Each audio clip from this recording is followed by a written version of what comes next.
Hello student, mission 2021 का आज fourth class है। आज हम तुम लोग को 5:रेशियो बताएंगे जो बोर्ड का पेपर में आया था। रेवेन्यू फ्रॉम ऑपरेशन है 12 लाख, मतलब सेल्स हुआ 12 lakh. Cost of revenue from operation मतलब cost of sale 9 lakh. Operating expense 15,000, inventory 20,000, other current asset 2 lakh, current liabilities 75,000, paid up share capital 4 lakh, statement of profit and loss। ख्याल रखो profit and loss का balance जो दिया वो debit balance दिया, तो इसमें ध्यान रखना डेबिट बैलेंस दिया मतलब ये लॉस है। नेक्स्ट है कि टोटल डेट दिया 2,50,000। तो हम लोग को निकालने क्या दिया है, फर्स्ट क्वेश्चन में पूछा है find the operating ratio. Operating ratio का फॉर्मूला क्या होता है? Operating ratio is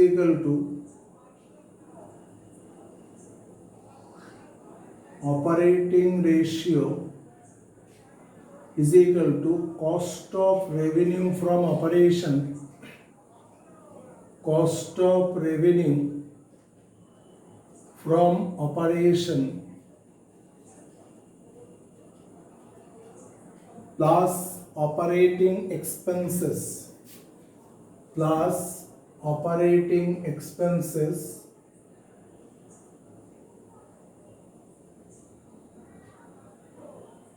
whole divided by revenue from operation,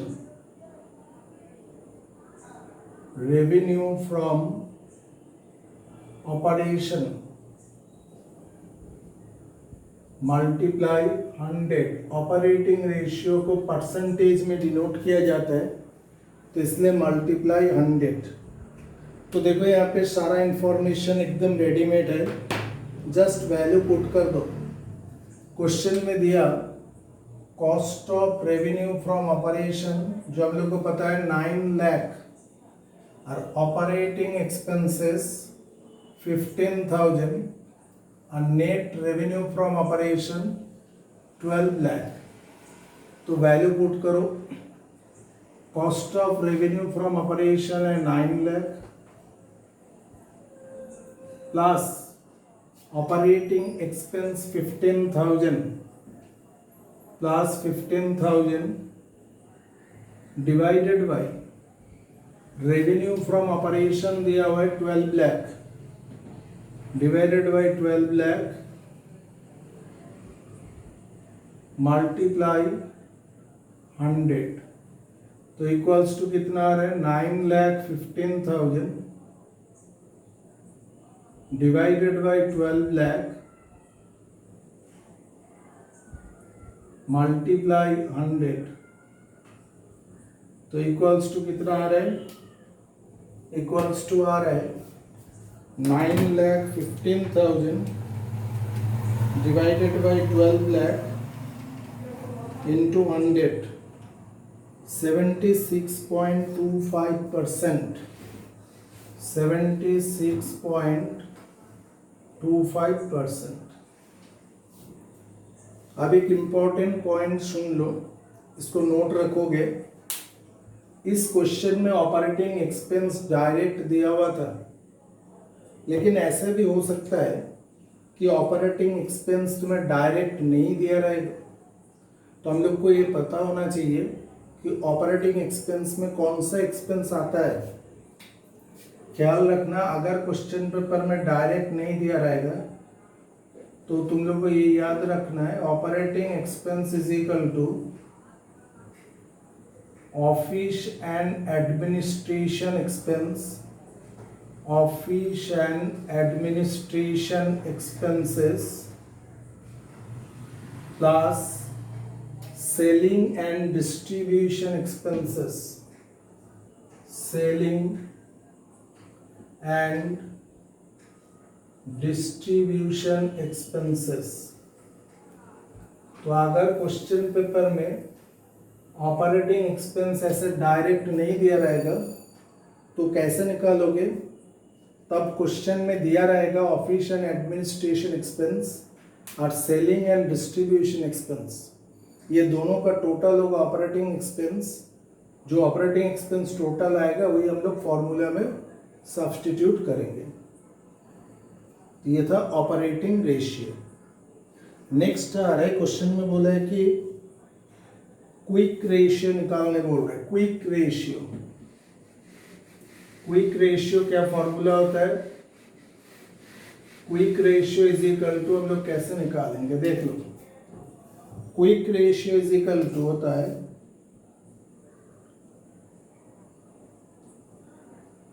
quick ratio is equal to quick asset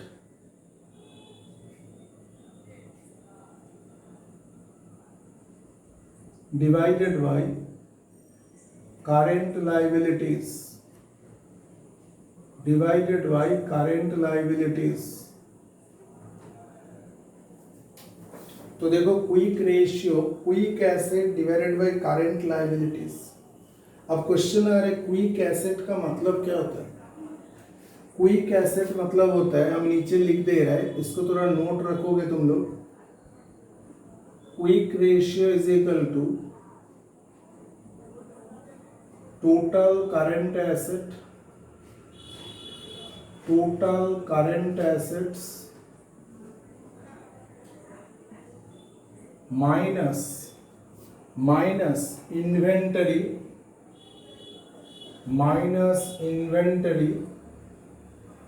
minus prepaid expenses minus prepaid expense.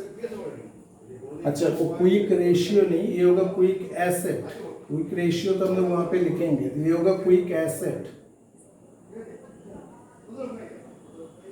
Quick assets equal to total asset, total current asset minus inventory minus prepaid expense.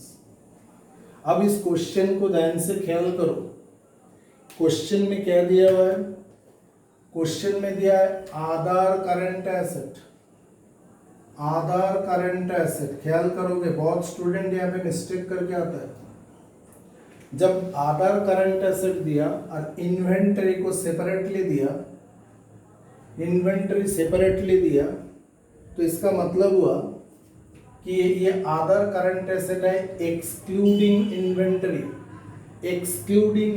मतलब इसका अंदर inventory नहीं है। अगर इसका अंदर inventory नहीं है तो ये जो आधार करंट एसेट है यही होगा हम लोग का क्विक एसेट। बार बार बोल रहे, इसको ख्याल रखना।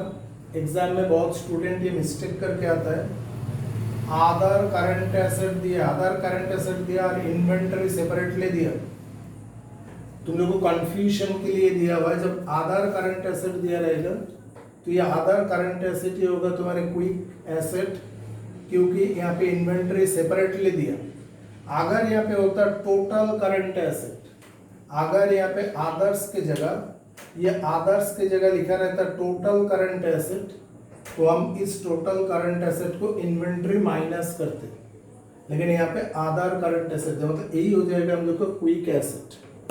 तो क्विक एसेट कितना हो गया? 2 lakh. Quick asset 2 lakh divided by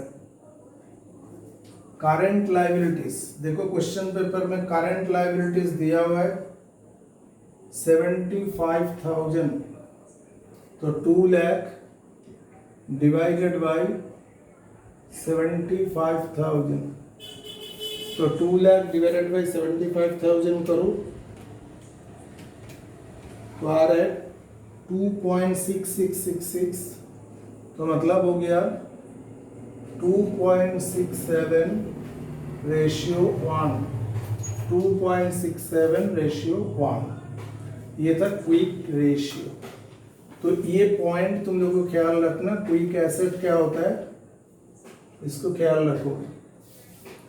next question में पूछा है डेब्ट टू इक्विटी रेशियो या डेब्ट equity ratio.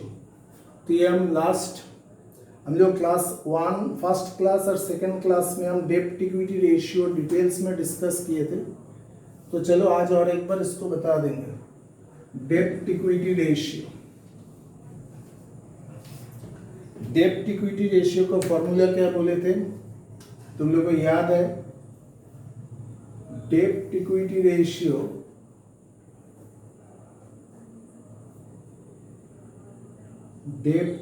Ratio equals to long term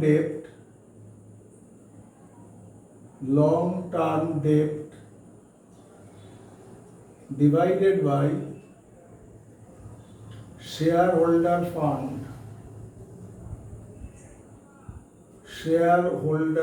fund।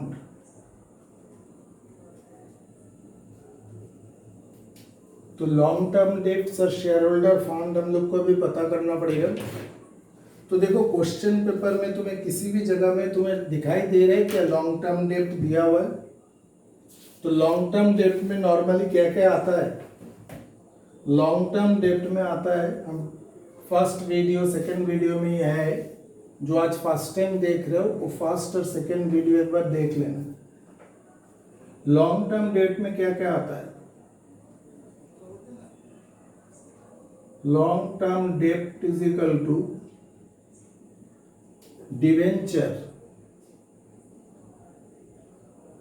Debenture plus long term borrowing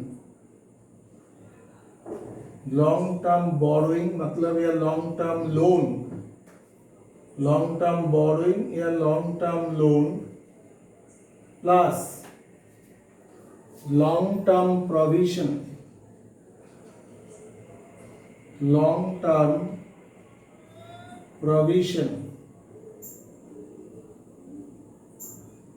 plus और एक चीज था कि प्रोविजन फॉर एम्प्लॉयज बेनिफिट,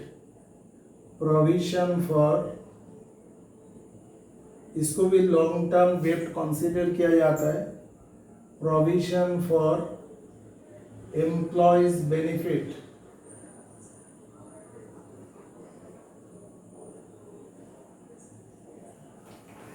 तो लॉन्ग टर्म डेब्ट में debenture plus long term borrowing या long term loan plus long term provision plus provision for employees benefit.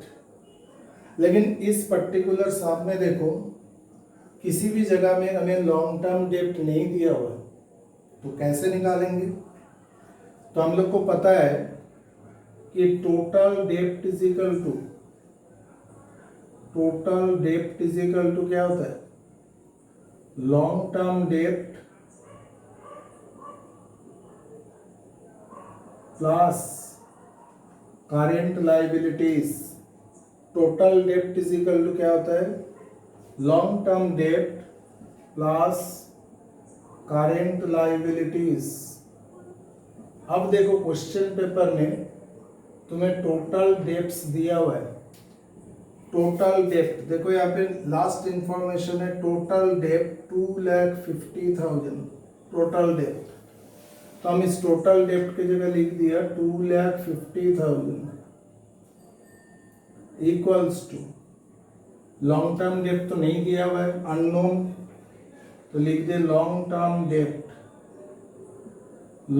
Term डेब्ट प्लस देखो क्वेश्चन पेपर में करंट लायबिलिटीज दिया हुआ है, करंट लायबिलिटीज 75,000।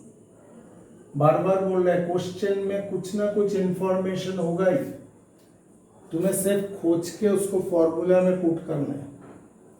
तो देखो यहां से हम आराम से निकाल सकते हैं लॉन्ग टर्म डेब्ट इज इक्वल टू कितना आ गया?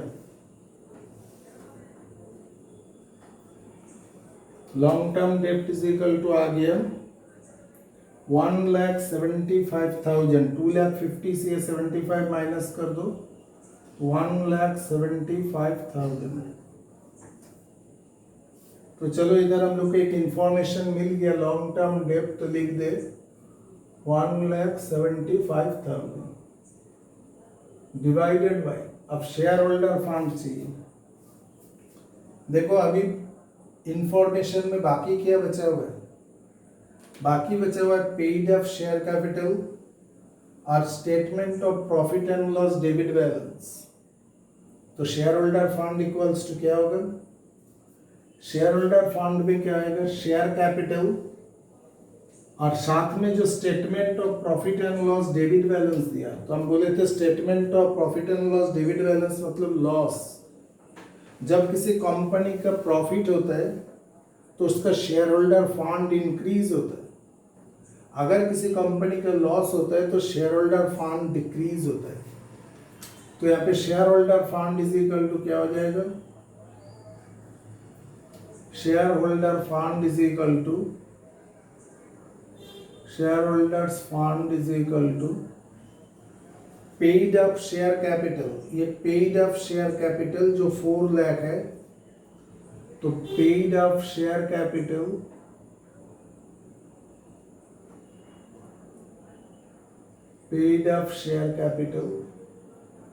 अब ये प्रॉफिट एंड लॉस हम शुरू में ही बोले थे डेबिट बैलेंस मतलब लॉस, तो यहाँ पे क्या होगा? Minus profit and loss debit balance. तो पेड अप शेयर कैपिटल कितना दिया? 4 लाख। तो 4 lakh minus PL debit balance कितना दिया? 47,500।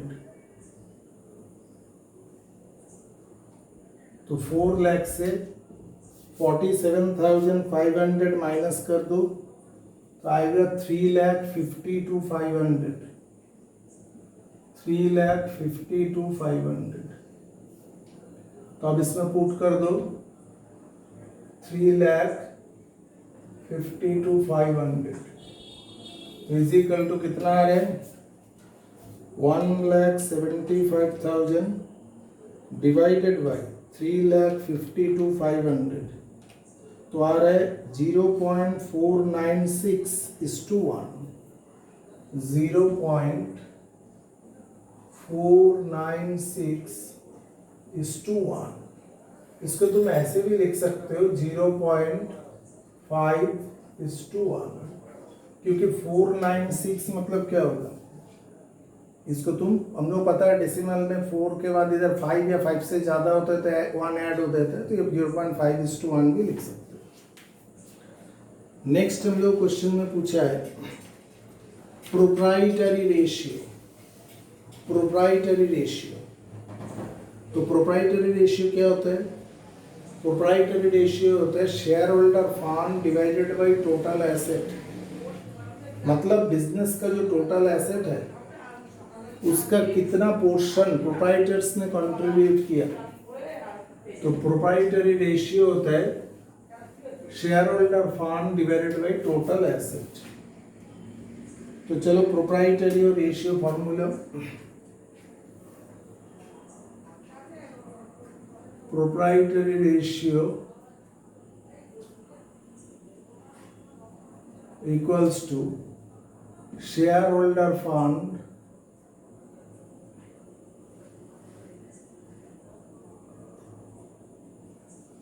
divided by total asset।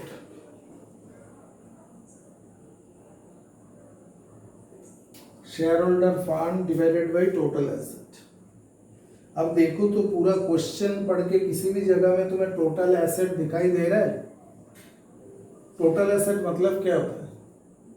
Non current asset मतलब fixed asset plus current asset. Non current asset मतलब fixed asset plus total current asset. तो हम लास्ट 2-3 वीडियो में तुम लोग को बताए थे कि इसका कॉन्सेप्ट क्या होता है। तो देखो हम फिर इसमें बता रहे हैं कि मानो कि ये तुम्हारे बैलेंस शीट है, ये बैलेंस शीट है, तो इधर क्या होता है? लायबिलिटीज और ये तुम्हारे एसेट्स। ये एग्जाम में नहीं दिखाना है, तुम लोग का आइडिया के लिए हम हमेशा बोलते हैं कि अकाउंट्स ऐसे सीखो कि तुम्हें किसी भी जगह कोई प्रॉब्लम ना हो। तो लायबिलिटीज में क्या आता है? सबसे पहले आता है शेयर कैपिटल, उसके बाद आता है reserve and surplus, reserve and surplus. तो रिजर्व एंड सरप्लस में क्या आता है, इसका अंदर आता है प्रॉफिट एंड लॉस, इसका अंदर आता है रिजर्व, इसका अंदर आता है securities premium,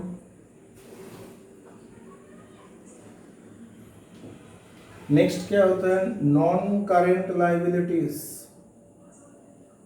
non current liabilities, तो नॉन करेंट लाइबिलिटीज मतलब हम बार बार बोलते हैं, इसको ख्याल रखोगे कि ये लॉन्ग टर्म डेप्ट है। नॉन करेंट लाइबिलिटीज मतलब लॉन्ग टर्म डेप्ट। और लास्ट क्या होता है करेंट लाइबिलिटीज। करेंट लाइबिलिटीज तो share capital, reserve and surplus, फिर नॉन करेंट लाइबिलिटी मतलब long term debt plus current liability equal to हो गया बैलेंस शीट का टोटल। अब एसेट में क्या होता है non current asset. Non current asset मतलब हम क्या बोले थे, नॉन करेंट एसेट मतलब फिक्स्ड एसेट्स। फिक्स्ड एसेट्स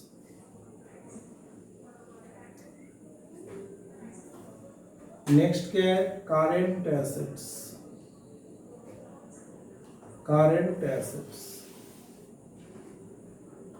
ये होता है, तो इसका टोटल हो जाएगा, ये तो हम लोग क्लास 11 से सीखा है। बैलेंस शीट का जो बेसिक इक्वेशन होता है अकाउंट्स का, total asset equal to total liability, तो बैलेंस शीट का total asset equal to total liability. अब देखो हम लोगों के पास क्वेश्चन पेपर में अवेलेबल इंफॉर्मेशन क्या है। देखो पेड अप शेयर कैपिटल दिया हुआ है 4 लाख, तो शेयर कैपिटल दिया 4 लाख, प्रॉफिट एंड लॉस इसमें डेबिट बैलेंस बोला है, मतलब क्या लॉस, तो profit and loss debit balance loss मतलब नेगेटिव 47,500, नेगेटिव 47,500। नेक्स्ट क्या था लॉन्ग टर्म डेप्ट, तो हम लोग निकाले थे लॉन्ग टर्म डेप्ट क्या था टोटल डेप्ट माइनस करंट लायबिलिटीज, तो करंट लायबिलिटीज हम लोग का दिया हुआ था 75,000 और टोटल डेप्ट था 2,50,000, तो 2,50,000 से इसको माइनस करके हम लोग का आया था 1,75,000। ठीक है, तो टोटल कितना आ रहा है देखो 4 लाख माइनस 47,500 प्लस 2,50,000, तो टोटल आ रहा है 6,02,500, तो इसका टोटल आ रहा है 6,02,500। अब देखो क्वेश्चन पेपर में दिया हुआ है कि करंट आधार करंट एसेट है 2 लाख, तो करंट एसेट का अंदर हम लिख देते हैं आधार करंट एसेट कितना दिया है 2 लाख,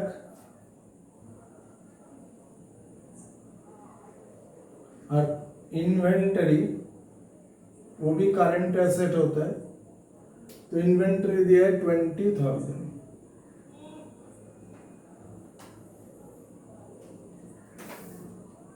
तो हम लोग को क्या चाहिए, हम लोग चाहिए share holder fund by total asset.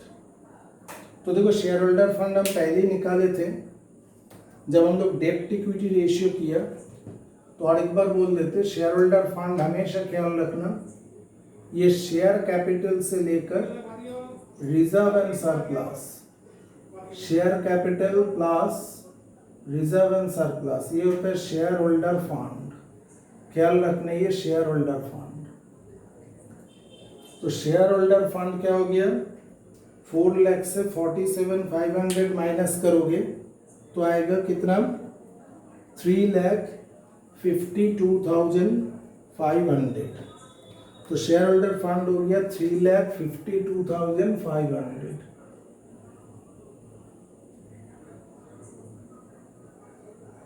मतलब 4 lakh minus 47,500 3,52,500 divided by total asset. तो देखो बेसिक अकाउंटिंग इक्वेशन क्या होता है, total liability equal to total asset. जब हमको टोटल लायबिलिटी पता है तो आराम से हम लिख सकते हैं कि मेरा टोटल एसेट भी वही होगा, क्योंकि टोटल एसेट और टोटल लायबिलिटी तो इक्वल होता है। तो ये अगर 6,02,500 है तो ये भी 6,02,500 होगा। तो हम लोग को टोटल एसेट मिल गया। तो तुम एग्जाम में कैसे लिखोगे, तुम एग्जाम में लिखोगे share holder fund is equal to ना, हम लोग को तो चाहिए टोटल एसेट, तो लिखोगे total asset is equal to share holder fund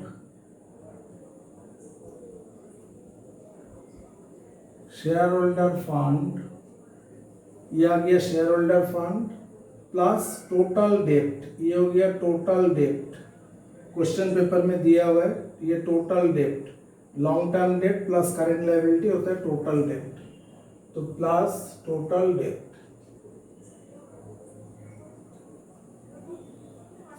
तो शेयर होल्डर फंड कितना था 3,52,500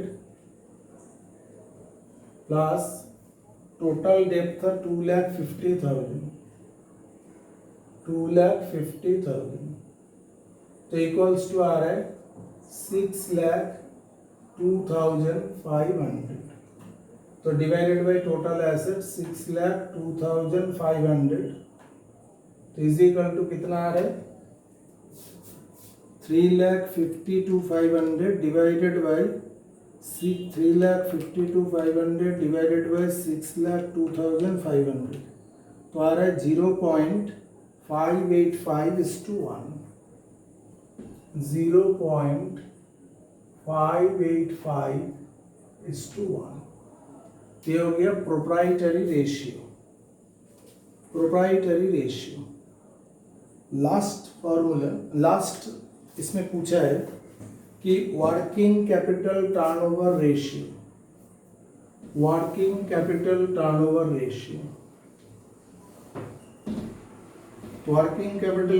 रेशियो का फॉर्मूला क्या होता है, लिख लो।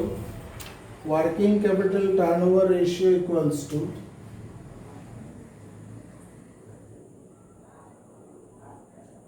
Working capital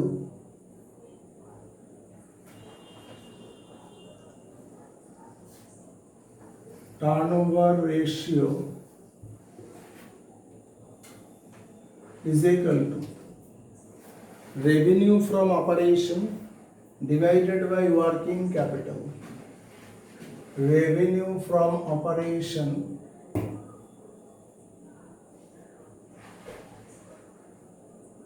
divided by working capital. तो देखो क्वेश्चन पेपर में तुम्हें डायरेक्ट रेवेन्यू फ्रॉम ऑपरेशन मिल जाएगा, net revenue from operation 12 lakh, तो इसको नेट रेवेन्यू फ्रॉम ऑपरेशन लिख सकते हो, कितना दिया 12 लाख।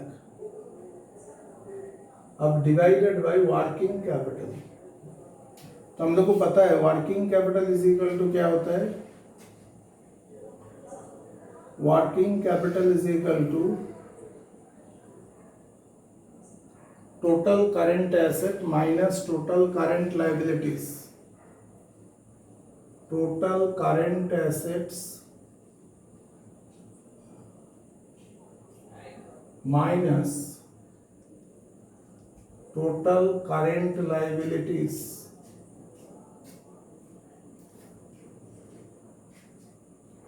तो देखो हम लोग को टोटल करंट एसेट मतलब क्या होगा, ये जो अदर करंट एसेट और इन्वेंटरी, ये दोनों को अगर हम टोटल कर दे तो ये हम लोग का आ जाएगा टोटल करंट एसेट। तो total current asset equal to क्या हो गया, अदर करंट एसेट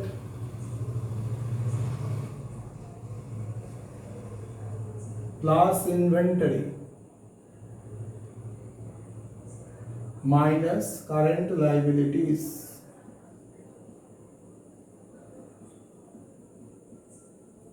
तो अदर करंट एसेट कितना दिया था 2 लाख प्लस इन्वेंट्री दिया 20,000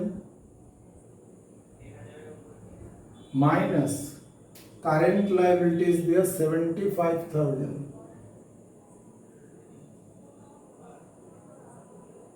तो 2 लाख प्लस 20,000 माइनस 75,000 तो आ रहा है 1,45,000। तो डिवाइडेड बाय 1,45,000 तो इक्वल्स टू कितना आ रहा है 12 लाख डिवाइडेड बाय 1,45,000 तो आ रहा है 8.28 टाइम्स। ख्याल रखना कि जब भी तुम्हें टर्नओवर रेशियो निकालने देगा, कोई भी टर्नओवर रेशियो निकालने देगा, तो उसका यूनिट होगा टाइम्स, उसको टाइम्स में डिनोट करोगे। आई होप तुम लोग को ये सारा चीज समझ में आया। अगर समझ में आया तो लाइक कर दो और मेरा चैनल को सब्सक्राइब करो। ऐसे हम लोग को बोर्ड एग्जाम तक हेल्प करते जाएंगे। Thank you.